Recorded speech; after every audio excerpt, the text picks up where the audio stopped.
Será que o Banco Central realmente é extremamente necessário ou uma instituição que a gente aprendeu a achar que ela é crucial para o sistema básico econômico funcionar? Se eu te contar que há algumas escolas, ou pelo menos uma escola, em que alguns autores pregam esse tipo de ação, que é justamente aquela defendida por Javier Milei, que ganhou as primárias agora na Argentina, e esperemos que ele ganhe agora na segunda, porque ele tem realmente ideias muito interessantes de economia. Ele tem 2 mestrados, ele é extremamente, além de acadêmico, foi economista sênior no HSBC e outros bancos e, portanto, ele é uma pessoa extremamente qualificada economicamente. Podem concordar, podem não concordar, podem achá-lo exuberante ou um personagem, não importa. Mas o que importa é o seu conhecimento técnico, que esse sim está amparado em estudos científicos e acadêmicos da Escola Austríaca de Economia. Mas claro, muitos já o colocam como radical, como extrema-direita, sem ao menos conhecer as suas ideias. É o caso de grande parte da imprensa, ignorante, militante de redação que não quer conhecer diferentes ideias, mesmo que depois venha discordar para mostrar que são favoráveis ou contrários às mesmas. Para sermos contrários a uma ideia, temos que basicamente conhecer profundamente aquilo que a gente está rechaçando. Senão, seremos apenas um rebelde sem causa,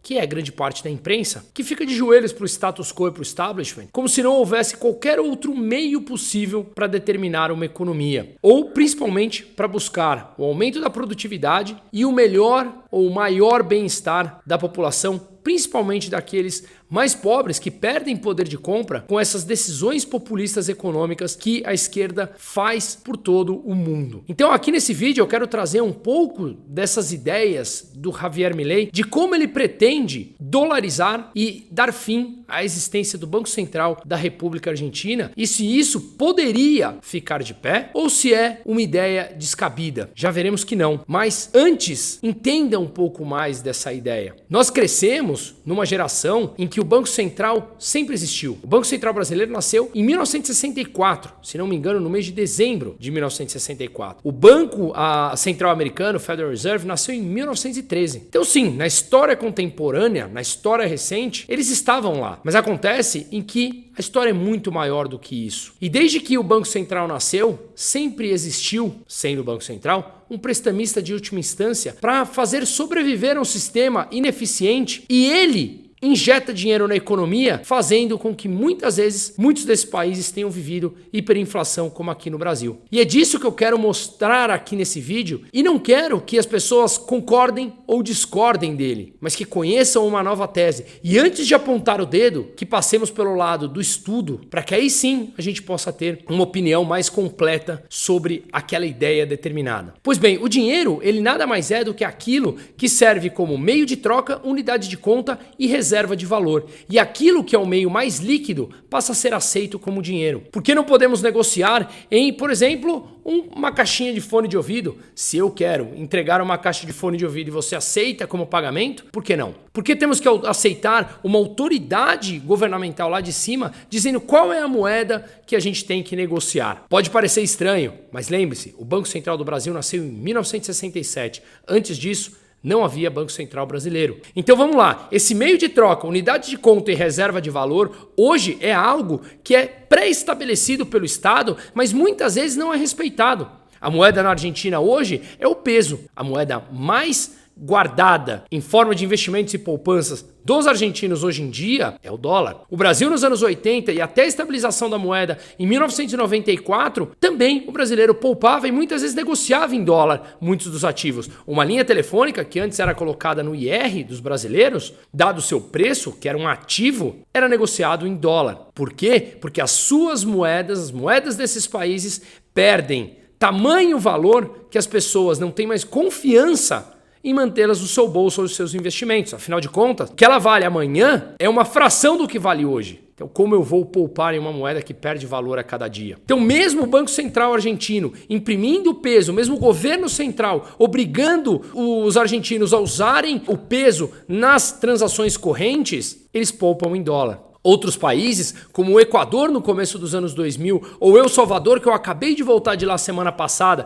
para produzir um documentário que vai ficar pronto em breve, daqui mais ou menos um mês, também são economias que dolarizaram. Panamá, um país que eu passei 2 dias lá na volta de El Salvador, gravando um episódio do Além do Óbvio, que também está disponível já no canal ali do YouTube, do Além do Óbvio, a gente viu uma economia que já está dolarizada por completo. Então a gente já entende que os países podem abrir mão sim das suas moedas em prol de dolarizar, caso a população opte por aquela moeda. Se nós ainda aprofundarmos um pouco mais o estudo da escola austríaca, ou mais especificamente num brilhante livro e fácil de ler de Hayek, que foi prêmio Nobel em 1974, em que ele tem um livro escrito Desestatização da Moeda, que é basicamente a moeda perder o monopólio de impressão pelo Banco Central e a população escolher qual moeda quer usar. Se eu prefiro negociar em dólar e tem gente aqui no Brasil que prefere receber em dólar, por que não? Por que ter o monopólio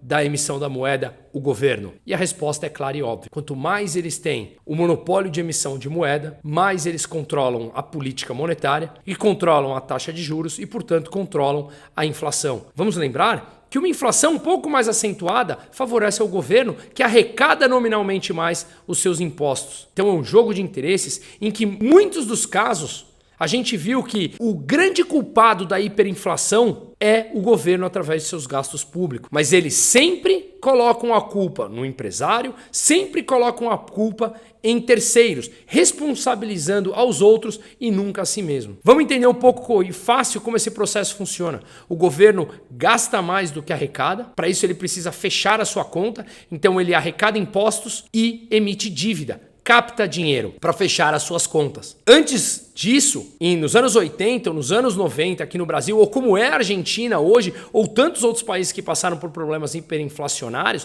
quando não havia regra nenhuma, o Brasil superou isso. No primeiro ano do segundo mandato de Fernando Henrique Cardoso, ele estabeleceu o chamado tripé econômico, que teve a obrigação de o câmbio ser flutuante, ou seja, o real ser flutuante, a cotação do real ser flutuante frente ao dólar, meta de superávit fiscal, portanto estabelecendo que o governo tinha um limite para gastar, e a meta de inflação a ser perseguida. Mas antes disso, assim como é na Argentina e como foi no Brasil anteriormente em tantos outros países, o governo gastava e o Banco Central imprimia dinheiro e injetava dinheiro na economia para suprir esse déficit. Portanto, não havia a menor responsabilidade fiscal. Imagine você gastar o que quer na sua casa e sempre tem uma maquininha de impressão colocando dinheiro para financiar os seus gastos. Como o governo fazia isso? De N fatores. A gente tinha a existência do Banespa, do Banerj e de tantos outros bancos estaduais que tinham uma conta direto com o Banco do Brasil ou com o governo, em que esses bancos gastavam e o Banco Central imprimia dinheiro e colocava nessas contas para cobrir os rombos dos bancos estatais.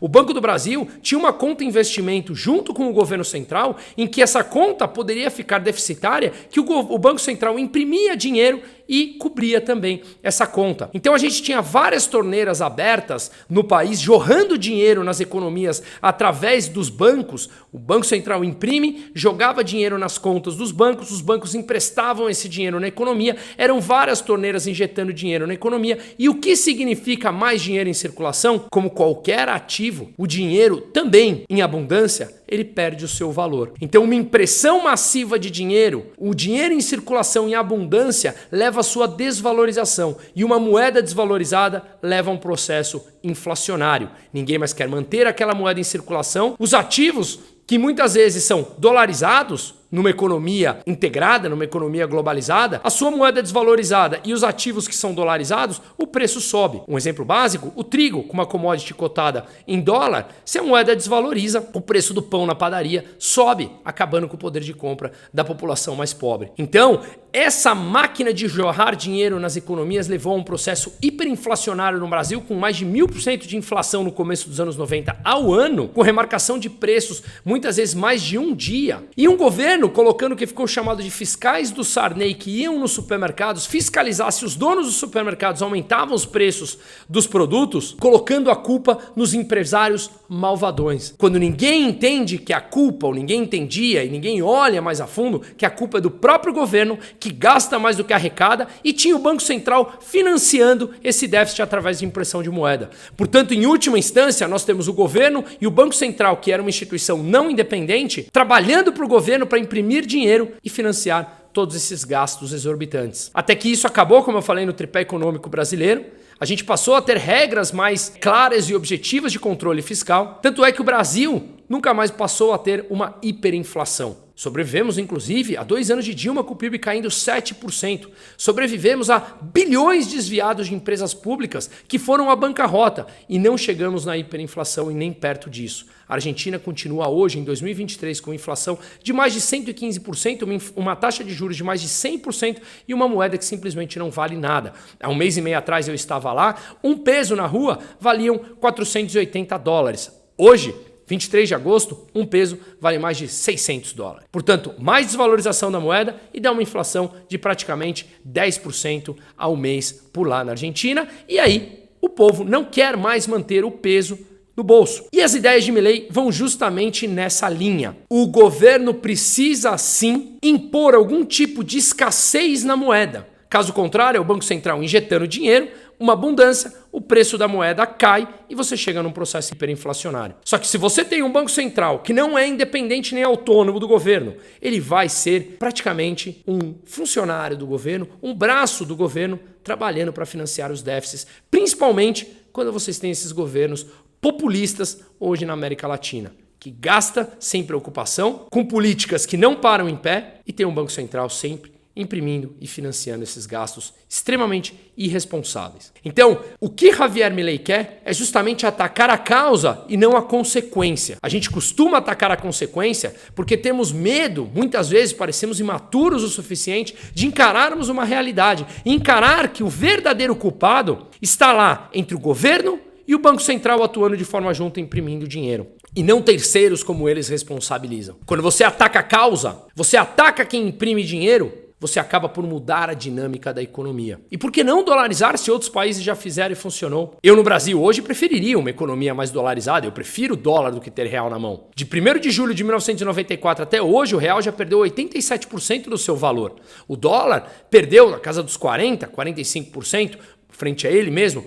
Muito menos. Muito mais gente preferiria poupar em dólar do que poupar em real, que é uma moeda que perde muito menos valor, o dólar, do que o real ao longo do tempo, e é uma moeda muito mais segura. Então, basicamente, se você não tem escassez, alguma escassez da moeda, ela tende a perder o seu preço porque vão utilizá-la para fazer políticas populistas. E veja, isso não significa que nós tenhamos que defender uma economia basicamente sem Banco Central. Eu acho que é um modelo ideal, fundamentado pela Escola Austríaca de Economia, não simplesmente aleatoriamente falando. Eu acho que esse seria o modelo, e espero que seja implantado na Argentina, mas dentre ter um modelo de não existência do Banco Central, que é algo que as pessoas têm que aprender a entender esse ponto, versus ter um Banco Central autônomo, é claro que é muito melhor ter um Banco Central autônomo do que ter um Banco Central como braço extensivo do governo. Mas também é claro que entre não ter o Banco Central e ter o Banco Central autônomo, eu prefiro, assim como a dinâmica e os estudos da escola austríaca mostram, e é o modelo que me faz mais sentido ao estudar economia. Porque você mata aquele que imprime o dinheiro, que é sempre o causador da inflação, por financiar déficits dos governos como um todo. Pois bem, já dei os exemplos aqui de países que dolarizaram a sua economia. Equador, El Salvador. Vamos para países, para blocos maiores. A Europa, a zona do euro, os países abriram mão dos seus bancos centrais para ter um banco central europeu e abriram mão de imprimir as suas próprias moedas para imprimir uma outra moeda que veio a nascer, que é o euro. Por que não, então, utilizar a moeda que é a mais utilizada no mundo e você não teria o banco central? Apenas estude a causa, mesmo vindo a discordar depois, mas entenda que há uma possibilidade de brigar com o status quo. Nós fomos ensinados a não questionar, a simplesmente pensar dentro da casinha. Não saia, não pise fora da grama, não saia aqui dessa estrada que te mandam. Não questione, mas aqui nesse canal nós questionamos, concordando ou discordando, nós questionamos. Então vamos lá. Essa dolarização teria que passar por um processo muito bem estruturado e muito bem feito, muito bem planejado. Falei de acabar com o Banco Central, em que teriam que, obviamente, liquidar os ativos e passivos. Não seria do dia para a noite. Você liquida os ativos e passivos do Banco Central argentino, mata essas dívidas e depois você vai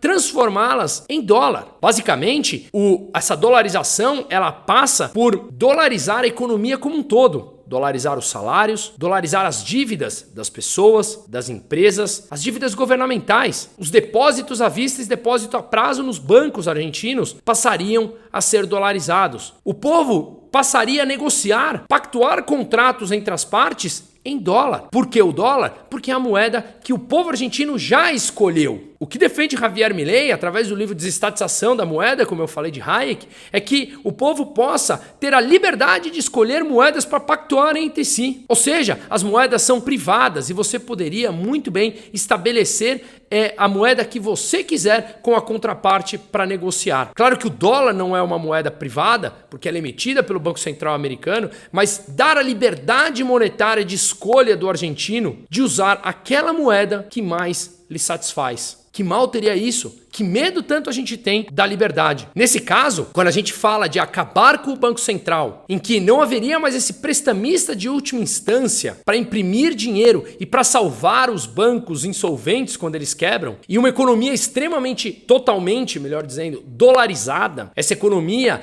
em que todos os contratos, como eu falei, passariam a ser em dólar, sem a existência por trás do Banco Central, basicamente você precisa também mudar algumas partes do sistema bancário. Hoje o que a gente vê são muitos bancos que estão insolventes ou que estão quebrados, que são salvos pelo Banco Central usando dinheiro público ou imprimindo dinheiro. Veja um banco que às vezes teve práticas um tanto quanto irresponsáveis ou práticas alavancadas em que ele veio a quebrar, e isso dá um medo ou pode levar a um risco sistêmico. E para o Banco Central entra salvando esse banco para evitar um risco sistêmico maior. No momento em que você não tem mais o prestamista de última instância, que é o Banco Central, salvando aqueles insolventes, irresponsáveis ou ineficientes, a gente utiliza a verba pública, que é escassa, para salvar alguém que vem atuando com uma função empresarial ineficiente. Portanto, mau uso do dinheiro público através do endividamento de uma impressão de moeda que em algum momento vai levar a um processo de desvalorização da mesma. Então, nesse momento, quando você não tem mais o Banco Central, você precisa mudar o sistema bancário, porque hoje, basicamente, os bancos atuam com a chamada reserva fracionária. O que é essa reserva fracionária? Vamos supor que você faça um depósito de R$100 mil no banco A e que a reserva fracionária, ou seja, aquilo que o Banco Central obriga que o banco deixe guardado ali numa caixinha e o resto ele pode emprestar, seja de 10%. Um exemplo hipotético, os chamados depósitos compulsórios. Se você tem R$100 mil depositado no banco A e a reserva fracionária, o depósito compulsório é de 10%, o banco precisa manter R$10 mil ali guardado sem emprestar para garantir aquela operação, e 90 mil ele pode emprestar. Então ele te empresta esses 90 mil. Você pega esses 90 mil e deposita no outro banco, no banco B, que também é obrigado a manter os 10%. Então ele pega os 90 mil, mantém 10% guardado, ou seja, 9 mil, 10% de 90 mil, e os outros 80 mil ele empresta para outras pessoas. Somando tudo aí, nós já chegamos que aquele 100 mil já está em 270 mil rodando no sistema emprestado para outras pessoas. E esse sistema é baseado no fato de que todo mundo não irá sacar o dinheiro de uma vez. Se todos nós fôssemos sacar o dinheiro de uma vez, esse dinheiro simplesmente não existe. E aí, a gente está falando que o sistema mundial como um todo ele é alavancado. E há alguns autores na escola austríaca, Jesus Huerta de Soto, por exemplo, que é, para mim, um dos maiores conhecedores, em que eu estive com ele na Espanha e farei o mestrado dele daqui 2 anos lá também. Basicamente, ele defende o sistema de reserva fracionária de 100%. Ou seja, o banco só pode emprestar aquela quantidade que ele tem depositada. Outros autores da escola austríaca defendem a chamada banca livre, em que o banco pode emprestar o quanto ele quiser, afinal de contas não existiria o Banco Central para ser o prestamista de última instância. Então, se esse banco quebra porque ele praticou atividades alavancadas, irresponsáveis e ineficientes, ele não colocaria em risco o sistema bancário, e sim apenas aquele banco que quebrou. Veja, Todos os problemas que a gente está falando, quando nós damos alguns passos atrás para entender a causa e não as consequências, nós chegamos sempre no governo, que gasta demais, no Banco Central, quando ele não é independente, que imprime dinheiro para injetar dinheiros nos sistemas, um sistema completamente alavancado, que tem a garantia de que é salvo pelos bancos centrais e pelos governos quando faz alguma coisa, porque ele sabe que se ele quebra, acaba por contaminar todo o sistema, e colocam os bancos numa situação, digamos, mais confortável. E quando o Banco Central não existe, os bancos precisam ser mais conservadores nas suas posições, terem mais cuidado aonde eles investem o seu dinheiro dos depositantes, para evitar aquele descasamento de prazo que eu expliquei em outros vídeos, que levou à quebra do SVB nesse ano e do First Republican Bank nos Estados Unidos também no primeiro semestre de 2023, onde esses bancos pegavam os depósitos à vista dos correntistas e investiam no capital comprando título público americano de muito longo prazo. Quando a taxa de juros sobe, esses títulos desvalorizam. Os correntistas pediram o resgate das suas contas correntes, afinal de contas, o juros já estava mais alto nos Estados Unidos e tinha melhor remuneração para esse capital. Como o juros subiu, os investimentos desses bancos depreciaram. Então, eles acabaram por ter que devolver o dinheiro para os clientes com extremo desvalorização dos seus investimentos, portanto prejuízo. E isso acabou colocando em risco o sistema bancário e veio lá sempre o prestamista de última instância, o Banco Central, para salvar com dinheiro público ou com mais impressão de dinheiro. Então, quando esse causador de todo esse problema, o governo gastador, deixa de existir através do seu meio, que é o Banco Central, a gente passa a ter um sistema de banca livre atuando de forma muito mais conservadora e responsável com os investimentos dos seus correntistas. Basicamente, de uma forma mais resumida, essa é a explicação como um todo, essa ideia que defende o Milei de acabar com o Banco Central e dolarizar a economia. Veja que há muito fundamento acadêmico por trás. Concorde ou não? Antes de concordar ou discordar, tem que mergulhar no tema e estudar. Mas vale a pena conhecer, questionar o status quo, porque ele não está aqui para informar. O status quo está aqui para nos enganar e para nos conduzir como eles querem, e não o que é melhor para cada um de nós.